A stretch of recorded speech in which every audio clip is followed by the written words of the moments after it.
Hello everyone, I am Dr. Navjot Simi, and in today's session I will be sharing with you my experiences regarding how to stay motivated.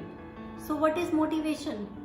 Motivation is a drive to achieve your goals, your needs, your wants, and I think we as human beings need continuous motivation.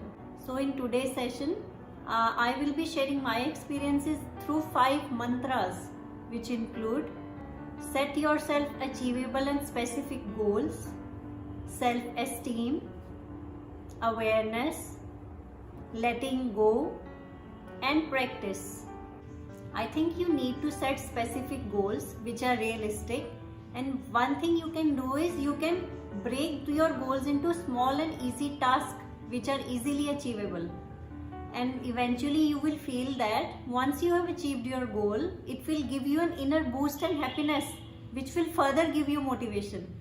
So I will say that अगर आप अपने task को छोटे छोटे हिस्सों में divide करते हैं और अगर आप उनको फिर अचीव कर पाते हैं तो उससे आपको खुद ब खुद मोटिवेशन मिलता जाएगा. And one more thing that you can do is you can ask your family and friends to keep motivating you from time to time. I think this really helps a lot. So what is self-esteem? Self-esteem is the way we think about ourselves, the values that we attach to ourselves.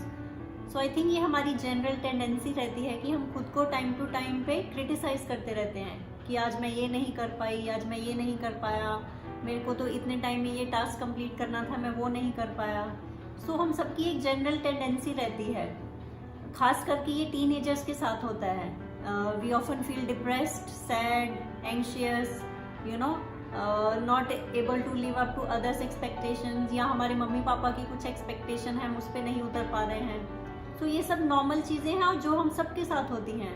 So you have to not feel sad about all of these things. आपको अपनी life में छोटी छोटी चीज़ों में खुशी ढूंढनी चाहिए. You should try to enjoy each and every moment of your life. आपको हमेशा पॉजिटिव रहना चाहिए. You need to focus on your strengths. जो आपकी स्ट्रेंथ है आपको उनके ऊपर और काम करना चाहिए ताकि आप उससे और भी स्ट्रांग बन सके. You need to stay optimistic all the time. जब मैं अवेयरनेस की बात करती हूँ तो I think we should be aware about our purpose, our duty, not only towards ourselves, our family, but also towards the nation. We should contribute our part in the larger nation building process. I think all of this can be achieved by being mindful of your thoughts, your actions.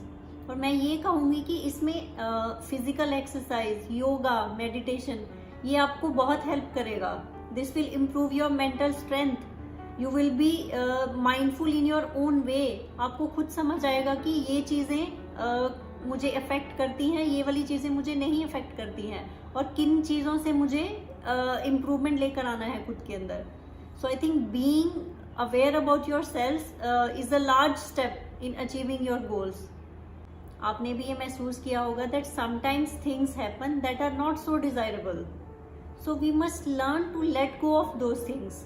For instance कि अगर मान लीजिए last week मैंने कोई ऐसा task अपने clear रखा था जो मैं क्लियर नहीं कर पाई, तो उसका ये मतलब नहीं है कि मैं इस हफ्ते भी वो टास्क नहीं कर पाऊंगी. So I don't have to feel depressed about that. I must stay positive. I must carry on with the positive mindset and eventually I will complete my task for sure. So आपको एक positive mindset के साथ, एक positive outlook के साथ अपना task जो है उसको पूरा करना है. And we don't have to feel sad by the things that happen around us. So all of things can be achieved by practice and you must put your best efforts for that.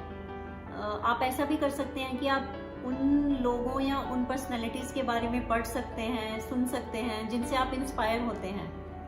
So you will notice that over a period of time everything will fall into place. आपने जो इतनी मेहनत की थी अपने thoughts को streamline करने की, अपने आइडियाज को स्ट्रीमलाइन करने की, अपने अंदर एक अवेयरनेस, एक माइंडफुलनेस जनरेट करने की, तो वो सारी चीज़ें एक ट्रैक पर आने लग जाएंगी. So treat your self with infinite love, patience, mindfulness, respect and awareness.